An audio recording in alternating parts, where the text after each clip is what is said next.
This NFL Divisional Round injury news and updates and player prop targets edition of the Propcast on the Sports Gambling Podcast Network is brought to you by Underdog Fantasy. Sign up with promo code MACHINE to get a 50% deposit bonus of up to $1,000.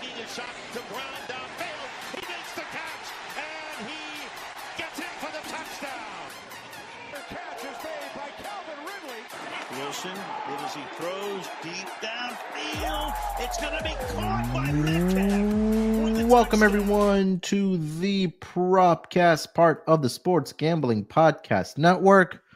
On to the divisional round we go for the NFL playoffs. We'll go through each and every game here for the divisional round. We'll get you guys caught up on all the injury news that are happening across the 4 games this weekend, and we'll find out who the final 4 teams are going to be for the conference championship to find out who will eventually punch their ticket to the Super Bowl. But joining me, of course, here on this episode, he is the man of the show. He is the superstar of the show. He makes us the money. It's the DJ and Doc, Sebastian Fearon. Sebastian, what's going on, my man? How you doing?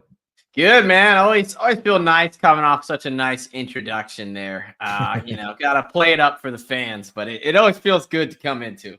But I was just saying, I know I'm feeling all right. You got to feel good coming off a nice big. I mean, really, I didn't see that coming. That type of victory against the Chargers. So.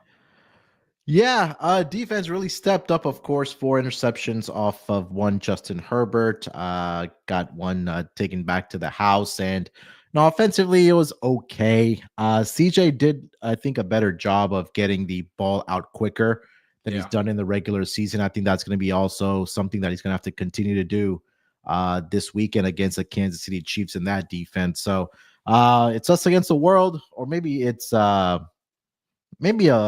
outside of Kansas City.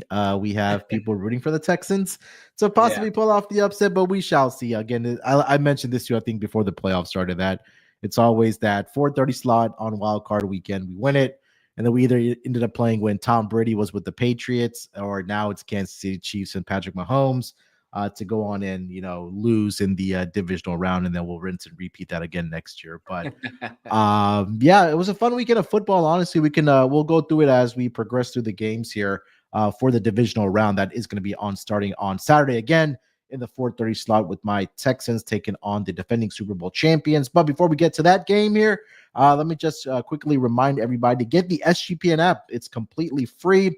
You have easy, instant access to all of our free picks and podcasts all across the Sports Gambling Podcast Network. All right, Sebastian, let's get into it here, man. We'll start it here, like I mentioned, 4:30 Eastern start time on Saturday. The Houston Texans, they will be traveling to Kansas City to take on the Chiefs.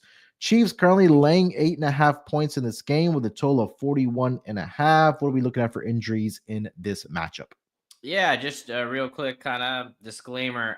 These first 2 games, they obviously kick off on Saturday. So we've got their first round of injury reports, came out today. So definitely going to have a little bit more information on those teams. Probably spend a little more time on the first 2 games. The last 2 games, got a couple injury nuggets, but it's a little bit more speculative with their first injury report not coming up till Wednesday. Yep. But for the Houston side, tight end Cade Stover, backup tight end, who was getting a little burn last game. He had a couple receptions. I was actually looking to take him here.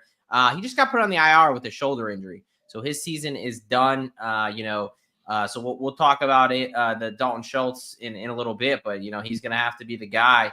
Shaq Mason has not played in a couple weeks and is still not practicing. Not what you want to see there. Would love for him, with all that rest, to been able to get a practice in. So we'll see, but I'm not super optimistic. Now, one of the guys who replaced him, Juice Scruggs, he's not practicing with an ankle injury, as well as linebacker Azeez Al-Shaair. He's also not practicing with a knee injury.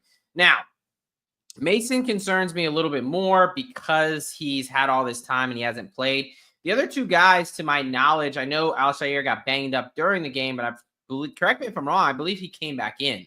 I believe he did finish. He did.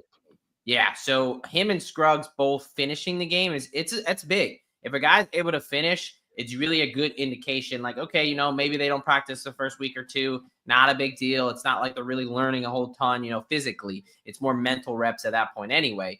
But they're dealing with something. But I would expect in the playoffs, both these guys are going to give it a shot. Al-Shaair, he's been a huge piece for them. The last 3 weeks where those 3 weeks he was suspended.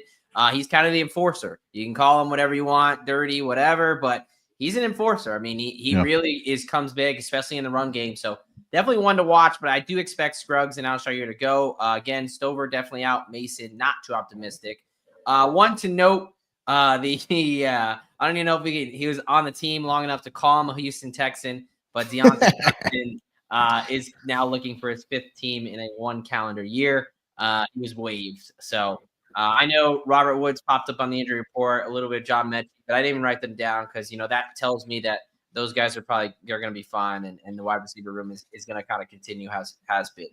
Now on the other side of the ball, everyone on the Chiefs active roster had a full practice. Okay.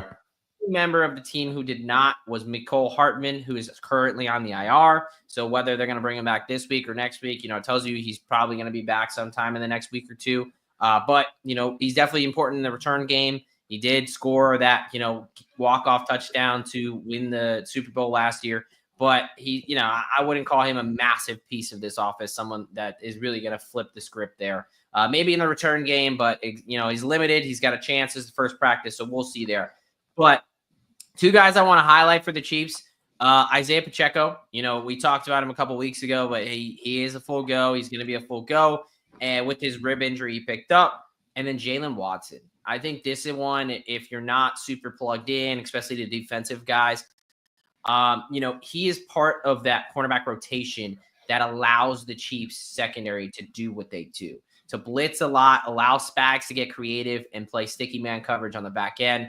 Jalen Watson had a fractured ankle, and, it was potentially a season-ending injury. He was able to make it back for the playoffs. He's been at practice the past couple weeks.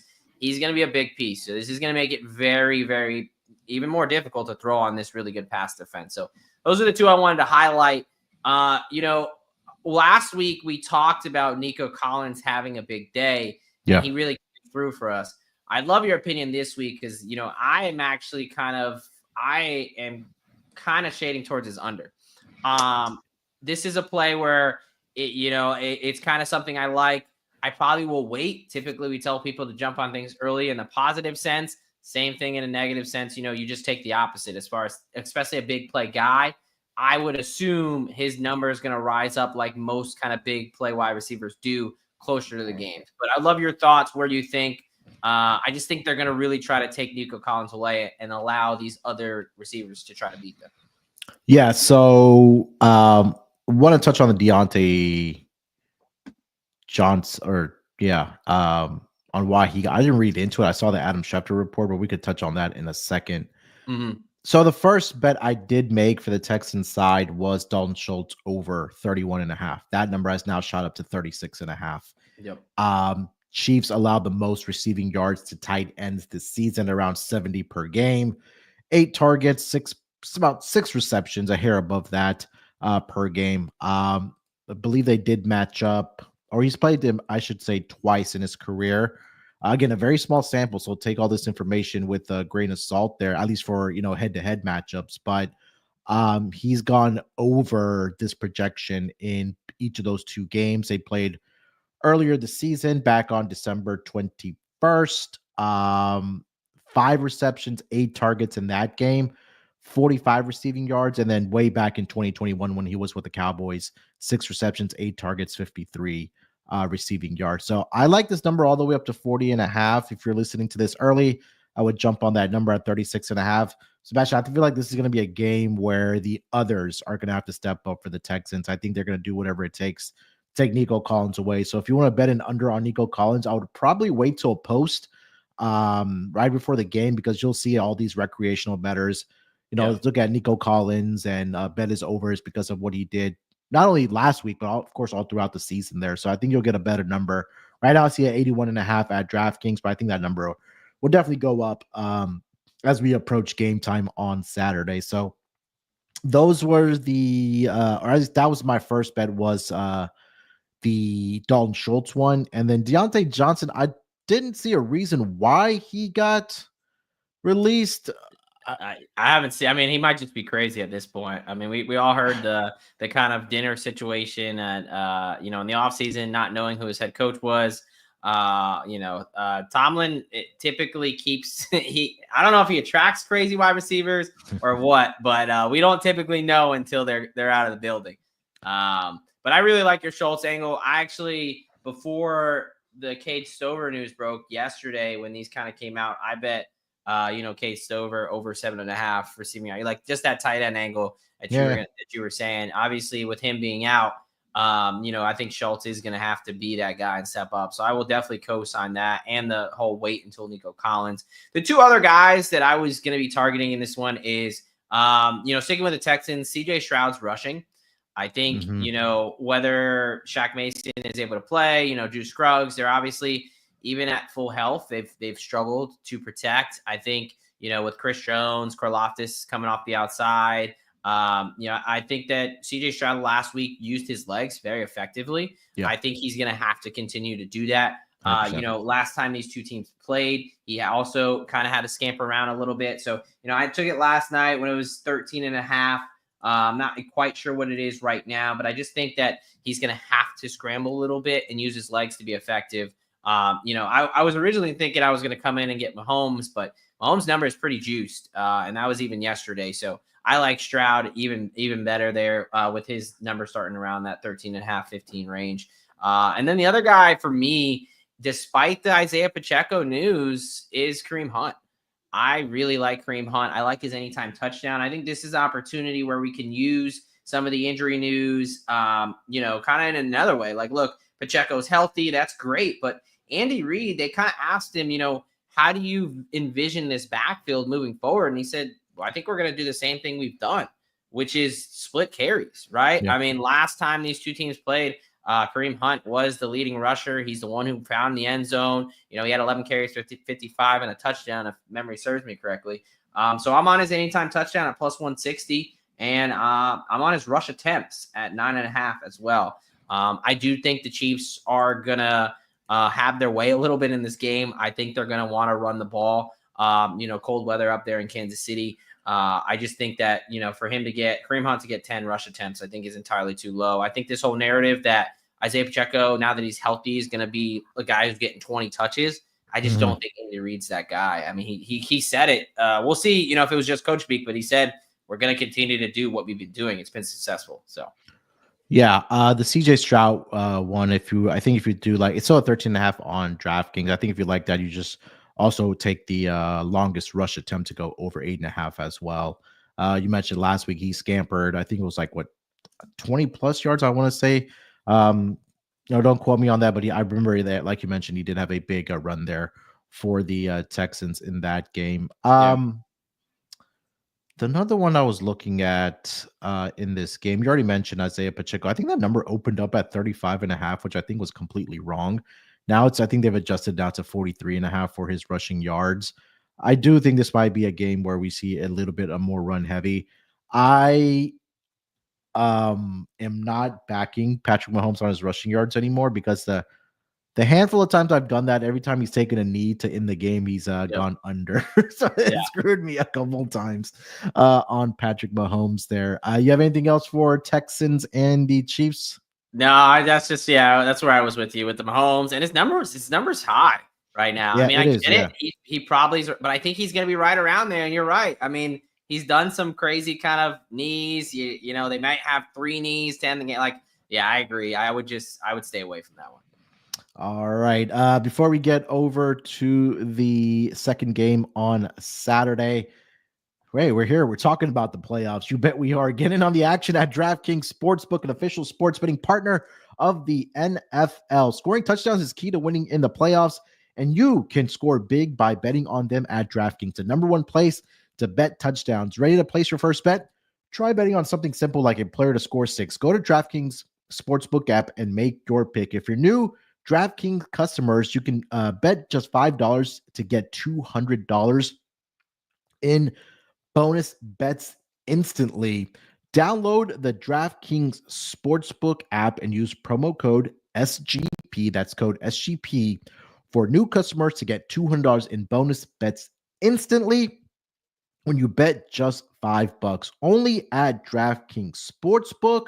The crown is Gambling yours. problem? Call 1-800-GAMBLER. In New York, call 877-8-HOPENY or text HOPENY 467-369. In Connecticut, help is available for problem gambling. Call 888-789-7777 or visit ccpg.org. Please play responsibly. On behalf of Boot Hill Casino and Resort in Kansas, 21 and over, age and eligibility varies by jurisdiction. Void in Ontario. Bonus bets expire 168 hours after issuance. For additional terms and responsible gaming resources, see dkng.co/audio. All right, let's keep it rolling here. We'll go to the second game of the Saturday card, I should say. It'll be a 8 o'clock Eastern start time. The Washington Commanders, they are in Detroit to take on the Lions. Lions currently laying 9.5 points in this game with a total of 55.5 here. Sebastian, what are we looking at for injuries for Commanders and the Lions? Yeah, both teams fairly healthy, actually, which is always nice to see. Marshawn Lattimore made his return last week. He got dogged a little bit by Mike Evans, despite being healthy. Still full practice, came out of that game healthy, which is, good news for them. Bobby Wagner, old guy who has been playing really well. He finished the game, but he did not practice today. Not super concerned. It's the first practice of the week. Does Bobby Wagner really need to practice at all this week? No. I'm sure, we'll monitor this as the week progresses, but I'm not too concerned here. The other guy, Daron Payne went out of the game for a little while. He had a finger issue, whether it was dislocated or whatever it may be, but he played through it and he had a limited practice today. So really, I'm expecting pretty much them to be a full go for everybody that has not already been ruled out. I think Noah Brown is one of the only other kind of big name guys that have been put on the IR. On the Lions side, also pretty healthy.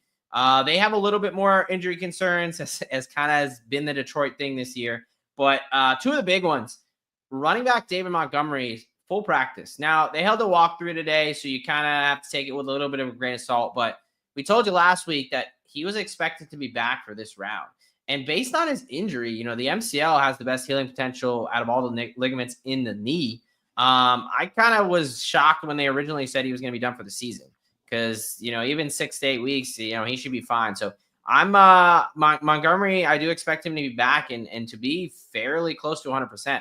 The other guy is Terrion Arnold, who went down with an injury. He's been huge with Carlton Davis out of the lineup, the rookie out of Alabama. He kind of came up with an injury. It looked like it could be pretty bad, but thankfully just a foot sprain. He had a full practice today. So positive there. A little bit of the negative. Carlton Davis, they originally talked about having a chance to return for the playoffs. It looks like they kind of put that to bed just the beginning of last week. Said he's reportedly done for the season with his jaw fracture. Kevin Zeitler, he picked this one up really late in that game, kind of questioned why he was out there at that point in the game. But he picked up a hamstring injury and did not practice today. Now, again, it's the first practice. Hamstrings, you want to give them as much time as possible. So if it is a grade 1 and a minor injury, with a 2 weeks to recover, I think there's a decent chance he plays. Being an offensive lineman, he's not going to be sprinting down the field much. But we kind of have to see. So that is the one where Kevin Zeitler, where there is a real chance that he could be out. So that's the one you want to watch. Now, they do have the rookie Christian Mahogany out of Boston College, who is a good player. But Zeitler is someone who has tons of experience, one of the best guards in the league. The other guy, cornerback Ennis Rakestraw Jr. I'm sure I messed that one up, but the rookie out of Missouri, who, they drafted him kind of first round, Terrion Arnold first round, him the second round. And he's been on the IR with a hamstring injury. He did not practice with a hamstring/illness.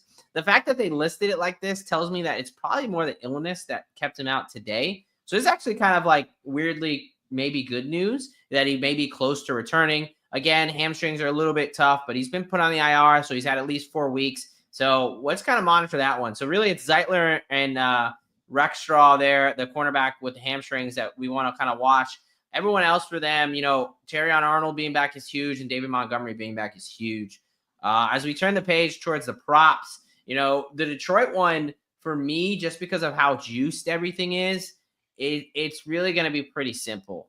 It's going to be whatever Gibbs and Montgomery's rushing yards are. Yeah. I mean, I know yesterday, I hadn't checked today. I don't know if they have numbers posted yet, but I They know do. they I did. see on Yes, DraftKings they do. they do have it. Yeah. Okay, let's see. So Jahmyr Gibbs is sitting at 82.5, and David Montgomery's at 47.5. Okay. Yeah. Well, one, I really like the Montgomery. I like them both. Look, I mean, Commanders ranked 30th against the run, despite having Jonathan Allen and Jerome Payne. One, this is probably one of the best rushing teams in the league. They have arguably the best offensive line, maybe behind the Eagles. I think they could take the crown. And two, I really think that the Commanders are going to struggle here. I really think that this could be, a get away from them pretty quickly. I think we could see a lot of running from this team. Really, I just think it's where their edge is. I think they're going to know that, and I think they're going to pound the rock. I would not be afraid of Montgomery's number at 47.5. I actually think we're getting some value there. I wish I would have, peeped it when it opened up, but I think that if he's going to be out there, I don't think Dan Campbell is one to limit touches. I think he's going to want him to get back into the fold. And I think, as being the kind of between the tackles runner, I think he's really got a nice little edge there. But honestly, I really do think both these guys are closer to, Gibbs probably gets over 100 and Montgomery's closer to 75. So I like them both. It's a great matchup, and that's really for me for the Detroit. Did you have anything on the Detroit side that you were kind of eyeing up? And that's going to be my question to you on what you thought about David Montgomery in this game. Like, does he get a regular workload coming off of the injury being his first game back, or do we think there will be some time of limitations? It seems like there won't be for him going forward, at least in this game. So, I mean, you nailed it, right? Last week, the running game, it's been pretty much non-existent for the Denver Broncos. So now is where the challenge is going to rise here for this Commanders rush defense or lack thereof. And I think you're right that we'll probably see a lot of Jahmyr Gibbs. You'll see a lot of David Montgomery in this game. The one bet that has hit, I want to say, more times than not and has been very, very profitable has been Jahmyr Gibbs' longest rush attempt to go over. And that number has been adjusted by the books. It's at 18.5. But I mean, we can see this guy break off a 20+ yard run at any given moment. So I do like that for Jahmyr Gibbs. I think I actually like that better than his normal rush. Than his normal, yeah. It's at 82.5. I think he hits it. But longest rush we saw. So yeah, I know. So they played Tampa last week, right? The Commanders, right. And then Bucky Irving, he didn't have the best day. He went under his number. He only had 77. A little bit of that was game flow. But he saw him kind of rack off a pretty nice one there for, I think, 20 something yards there. Mm-hmm. There's opportunities. So even if early on, they're being a little stingy in the run game, it really just takes, especially for Gibbs. I mean, it takes the slither and he's out the gate. So I actually like that a lot better than just playing his rush. I think the longest rush is a little bit even safer, as weirdly as that is to say.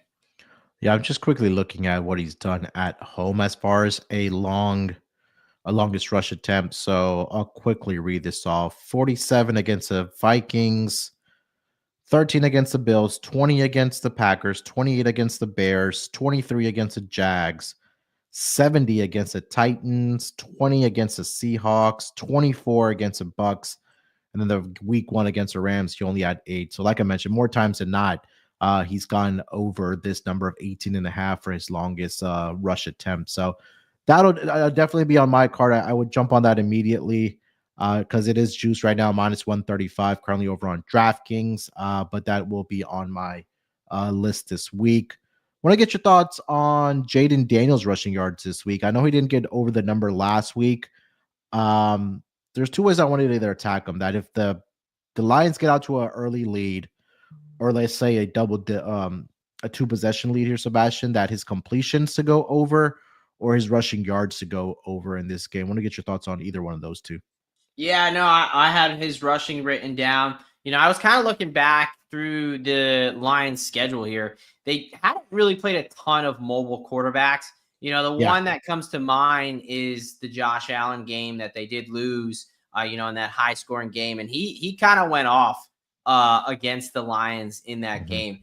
I was kind of thinking more the rush because they're going to have a lot more design stuff. They've shown that they want to do that with him now that it's playoff time. I also think, yeah, they are going to be behind, which is going to mean that he's going to have to, be in a lot of pass situations, and he's going to go get these first downs with his leg. So, I think you're probably good either way. But yeah, Josh Allen, 11 rushes for 68 yards and 2 touchdowns on the ground there when he played the Lions. So I think that Jaden Daniels, I think he could have 60 yards.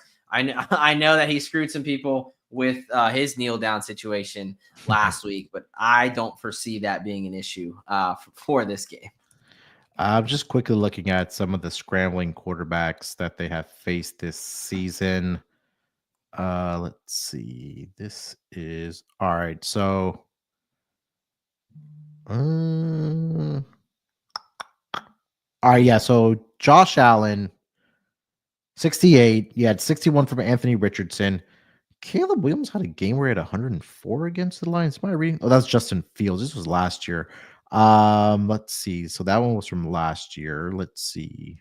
I was gonna say I don't know if they played a ton. So it's only really been 3. So the ones that stuck out to me was Anthony Richardson. He had 61, a long of 17. Kyler Murray had 45 and a long of 21. Yeah. And then the other one that you mentioned was Josh Allen. He had 68 in that game, a long of 21 as well. So I think either his longest rush attempt as well, again, for Jaden Daniels. Obviously, weather's not going to be a factor being in Ford Field indoors.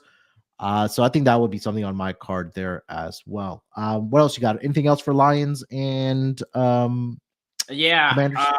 A couple over on the Commander side. Just again, I do think the Lions, I really like them in this game, but just everything for them is so juiced, and they run a lot of tricky stuff. And so most of my props are going to be probably on the Commander side of the ball. Austin Eckler coming out of the backfield, as a receiver, he has shown that Daniels can trust him now that he's kind of, last week, he went to him in a major spot. They was trying to basically drive down for a game-winning field goal like they did. He hit him out of the backfield for a nice little gain there. His receiving yards hit last week. They have struggled due to some linebacker injuries, but trying to keep up with these running backs, right? With all these injuries, miscommunication, stuff like that, the running backs have been known to kind of get after them a little bit. So I do like Austin Eckler and his receiving prop. Not as much in the running game. Their running game really has been kind of non-existent outside of Jaden Daniels. It's not something I really want to get after. I know 25 plus yards is right now at -105. I took that yesterday and it was at even money. So that one is going up. So, another one you want to jump on. The other one I'm on is Terry McLaurin. They're wide receiver ones have succeeded against the Lions. They don't really have a lockdown corner. Now they've kind of gotten a little bit better in the back end. But I just think that Terry McLaurin, with his receiving yards, he's been such a nice deep threat for them. He's really kind of, this is another one you can look to take kind of his longest receiving there. I'll look at that. His longest reception line is 24.5. I think that's an interesting play. It seems like at least 4 or 5 times a game, Jaden Daniels is throwing him a 50-50 ball one-on-one down the field. And more likely than not, you only need one of those to come down. So I do like McLaurin in this game, whether it's his longest reception at 24.5 or just his normal receiving yards sitting at, what is he at, 67.5.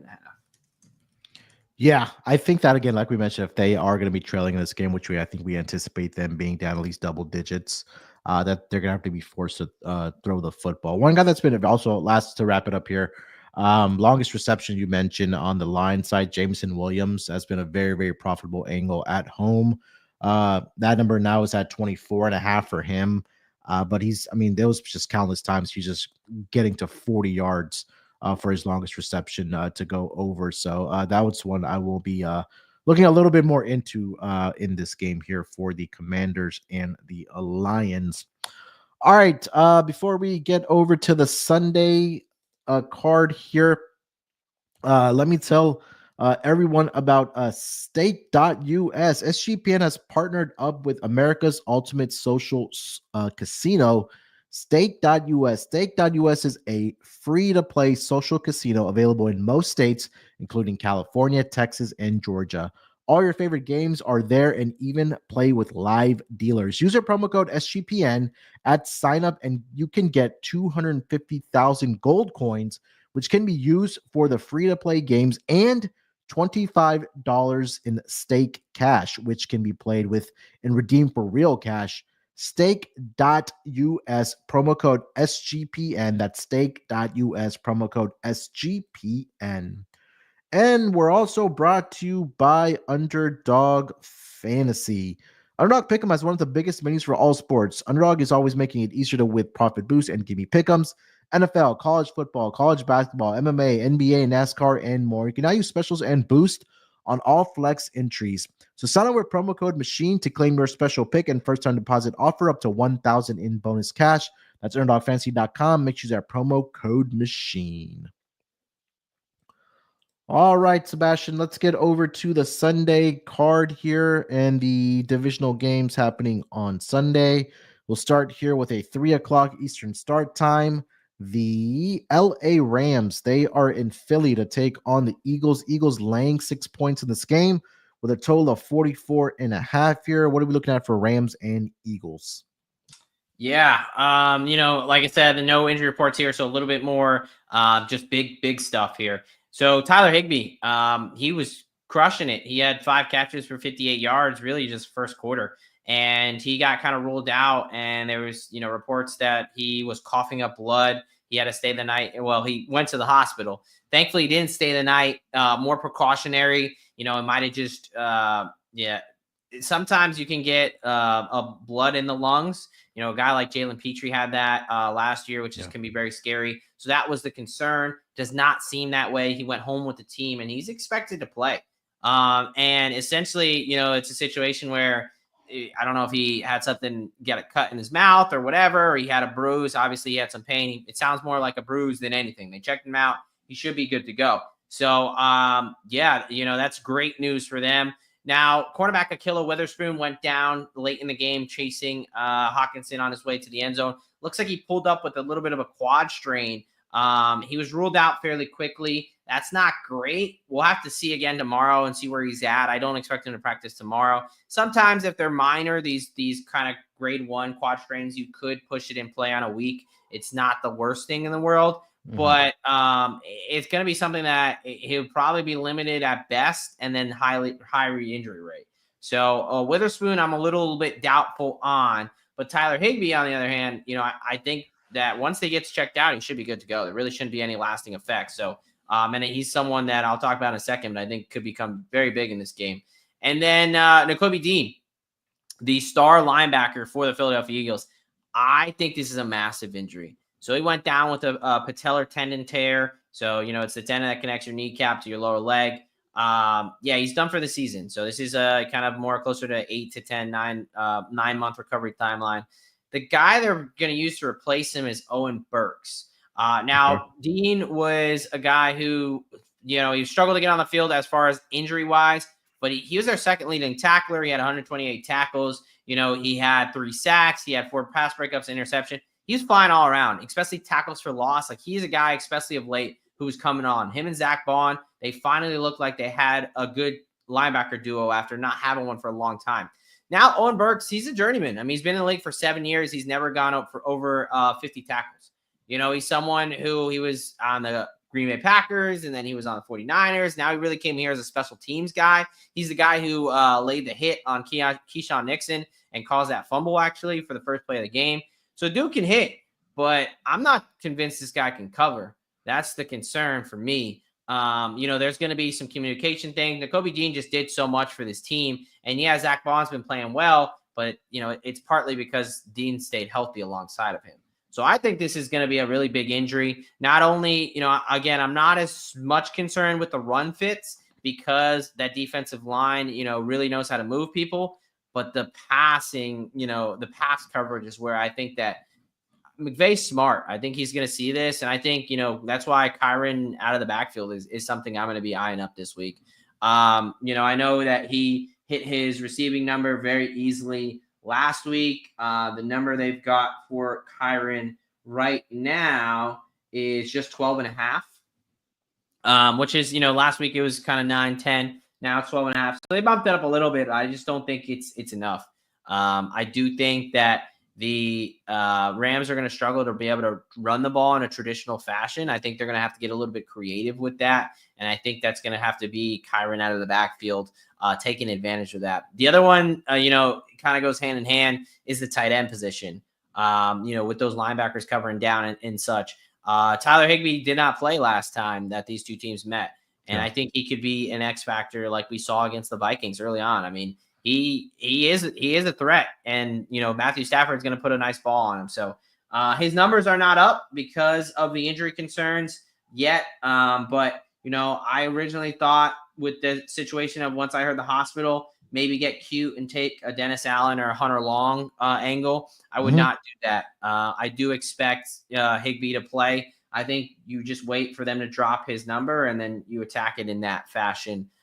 So those are the two that I kind of like, especially trying to exploit that linebacker position for the Rams. Where are you at with the Rams in this one? Yeah, you mentioned Tyler Higbee. I think, first of all, great news for him. I mean, it could have been something more serious than that was, initially everybody thought. But I do like him in this game. I feel like the numbers for Nakua and Cooper Kupp are going to be inflated in this game.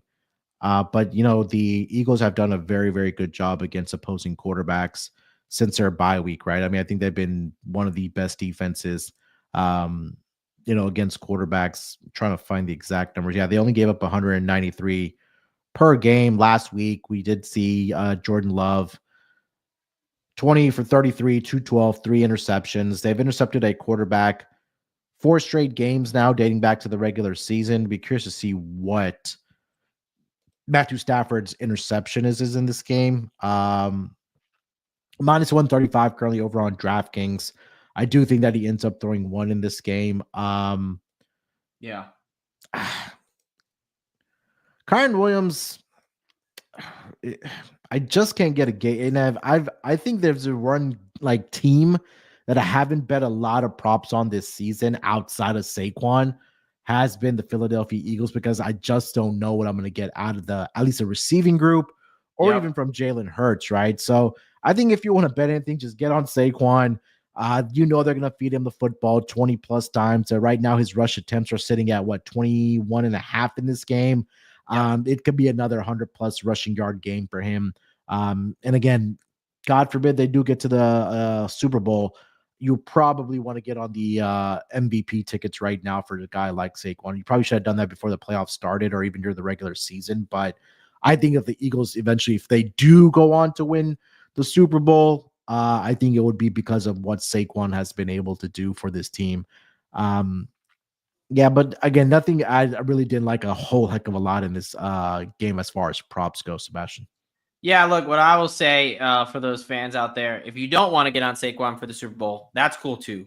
As a salty Giants fan. But no, I think you agreed. I agree with you as far as it's Saquon. The only other way you can look to play it is Hurts through the running game. I mean, look, I was thoroughly impressed with the Rams. I did not see that performance coming. 100%. That defense, I mean, look, they are very young. Youngest team, in the league, second youngest behind the Packers, maybe something like that. But so I know the Eagles kind of steamrolled them last time they played at LA. Saquon, 26 carries, 255 yards on the ground, 2 touchdowns, long of 72. So actually, I would look into Saquon. I don't think you can go wrong, but his longest rush is 18.5. I think that's another one. I know we've been talking about this, but I just think that as good as the Rams looked yesterday, and because I was on some Aaron Jones stuff and Cam Akers, there's just a couple times where, look, they're not a really good rush defense team this season. There's a couple times where, Akers was able to get the edge, or and if Saquon gets the edge, man, he's out the gate. So I definitely think that my favorite play last weekend was Saquon Barkley rush attempts. He finished with 25 in a game where they didn't even possess the ball that much because the offense didn't look good. I could definitely see him, 21.5, I think is still too low. But this is one where if you do want to play Saquon, you might just want to play the optimal kind of outputs as far as some ladders and things like that. Because again, 26 carries for him isn't even out of the normal, but 255 yards, 2 touchdowns, a long of 72. I just think the longest rush is definitely one I'll be on, but it's going to be hard to get off Saquon in this game. And I agree with you. Outside of him, the only one I would consider would be Jalen Hurts rush attempts. I do think that, he had 12 against them last time. We didn't even see that many tush pushes, in the game last week. So I think that, they're not afraid to run him. And I do have a little bit of concerns with their passing game. So I think they keep it on the ground a lot. Yeah, the one I'll mention last to wrap it up here for Rams and the Eagles, Jalen Hurts under passing yards, 205.5. I mean, again, if they're going to be feeding the ball to Saquon and they get out to a lead, Jalen Hurts is really not going to have to throw the football. I think he only had 179 or 192 that game earlier this season against the Rams there. So that would be one more I would consider for this game. All right. Last game of the divisional round, it's going to be a doozy. The Baltimore Ravens, they are in Buffalo to take on the Bills. Currently, as it stands, the Ravens have now flipped to a 1.5-point favorite with a total of 51.5 here. Sebastian, what are we looking at for Ravens and Bills?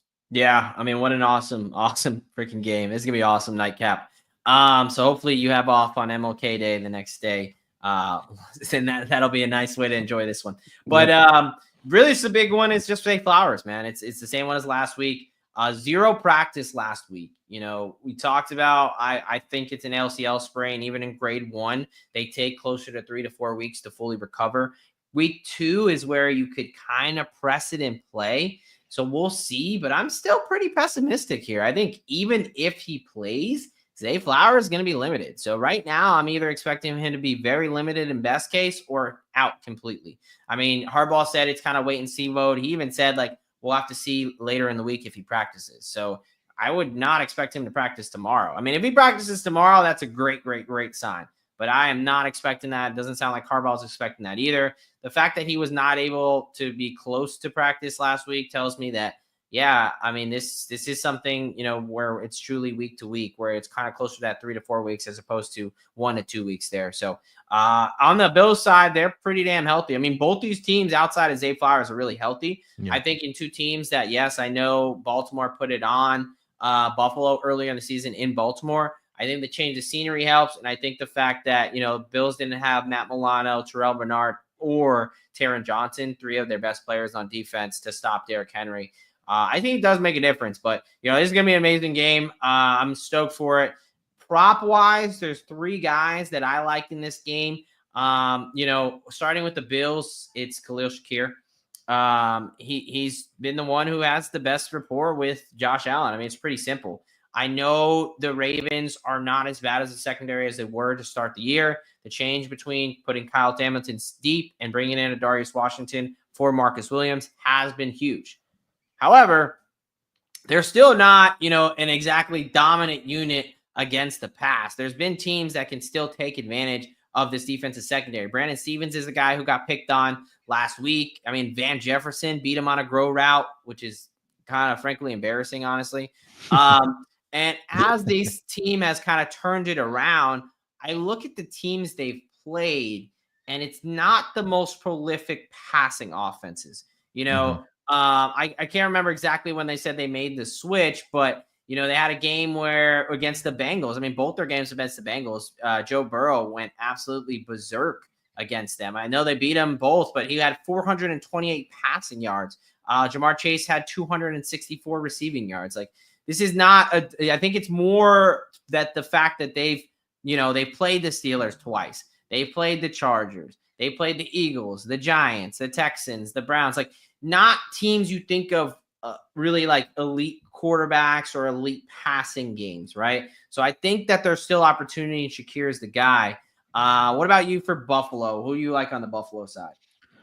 So I think what I was looking more into is going to be backing both quarterbacks on their rushing yards in this game. So if you want to do alt 40 plus, 45 plus, I do like Josh Allen in this game to scramble. He did it last week. He got over his rushing yards number. If you want to look at attempts there as well, I 100% agree about what did you mention? Shakir. Shakir in this game. One more fact, I think we've talked about this a lot throughout the season, has been betting on tight ends against the Ravens. Ravens allowed, I believe, the second or third most receiving yards to the tight end position last week against the Steelers. Not much. I mean, Pratt Freiermuth and Darnell Washington combined for 24, but we saw last week, right? We saw Dawson Knox get involved. We saw Kincaid get involved as well. So I think when it comes down to it, I think it'll be more so that we see Khalil Shakir, we'll see Dawson Knox, Dalton Kincaid, guys that he has rapport and that chemistry with. Dawson Knox last week had 38 receiving yards. Dalton Kincaid last week, let's see, what did he do? 47 receiving yards on 3 receptions. So those are the ones I would be looking at. As far as Ravens side, I'm not sure this number has been posted, but I do like Justice Hill receiving yards. Yep. The Bills allowed the most receiving yards to the running back position. Right now, I'm seeing Justice Hill at, let's see, 20 and a half. Yeah. And Derrick Henry's at 6.5 as well. So I do like Justice Hill at 20 and a half. I think he could get 3 catches. I could definitely get over that number. So those are what I would be looking at in this game here for the Ravens and Bills here, Sebastian.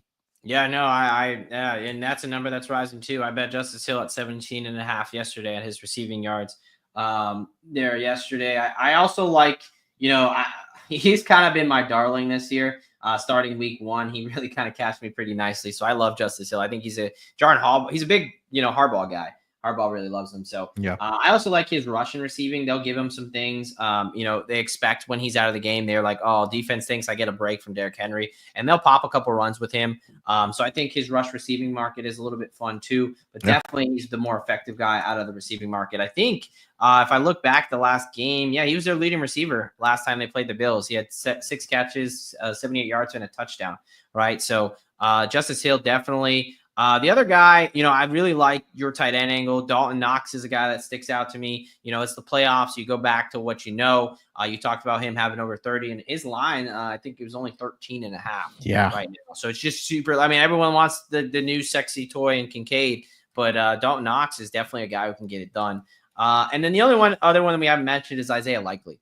I was on him last week. Hey, look, Zay Flowers, one of your most dynamic passing options, receiving options in the passing game is not out there. Who's someone who plays like a wide receiver? It's Isaiah Likely. Mm-hmm. So, I mean, Isaiah Likely, the last time these two teams played, only 1 catch for 26 yards. He was their second leading receiver because they had 271 yards on the ground. They didn't need to throw the ball a lot. But I do think they're going to have to throw a little bit more. I think they're going to, Sean McDermott's going to prepare to put as many people in the box to stop Derrick Henry. I think Milano and Terrell Bernard being out there are going to definitely help that. And I think Isaiah Likely is a guy that he's got kind of big play potential. So, it may not take much for him to get over his number. Let me see if I already took him where he was at. I don't know. For who are you looking for? Isaiah Likely. Receiving yards? Yeah. 33 and a half. Yeah. So, I think that could be easily 2-3 catches for him. He's kind of a bigger play threat. I think that, that's someone that I've been riding, especially with my expectation that either Flowers, is going to be out there super limited or he's not going to be out there at all. And that's obviously one you can obviously kind of game a little bit. If you wait and Flowers winds up playing, although, he's not going to be healthy, you can get a better number on some of these other guys. So you can play that game a little bit too. Depending how it is, but there is a chance he just flat out doesn't practice and gets ruled out. So love it. Anything else you got for Ravens Bills? No, man. I think I know I took notes. Gonna have to reaffirm some positions and get on some new ones. So hopefully the listeners as well. It was nice that most of these numbers are already posted. Usually during the season, we don't have that luxury. Yeah, 100%. Usually when we're recording around our usual time, we don't have a lot posted. But I was talking to another friend. I was like, it's really refreshing to see these props are already posted because we already know, like we talked about here, most of the injuries and really it's only 4 games. So the books don't have a lot to worry about as far as posting the props. All right, that's going to do it here for this edition of the NFL Divisional Round injury news and update, and a lot of player prop talk on this episode. So hopefully you guys had your pens and paper out, took your notes, and hopefully we do find ways to put some more money in your pockets for the divisional round. So definitely looking forward to it. Should be a lot of fun, all 4 games. So I'm definitely looking forward to it, and we'll find out who the final 4 teams will be for the conference championships next week. So, Sebastian, anything else you want to mention before we get out of here? No, look, appreciate y'all rocking with us all season. It's been a blast. Hopefully we've been able to get you some great news. Make sure you're following the Munaf there at SportsNerd824. I'm a little bit of a one-trick pony with the football. He's definitely a 5-tool player over there. So if you want, I know football season unfortunately is coming to its end. So if you want to be entertained for the whole calendar year, that's a man to follow. Yeah, sports and more sports all season long, covering the NFL, of course, here, NBA, MLB. So it's a lot of fun. So yeah, make sure you guys give Sebastian also a follow over at the DGen Doc.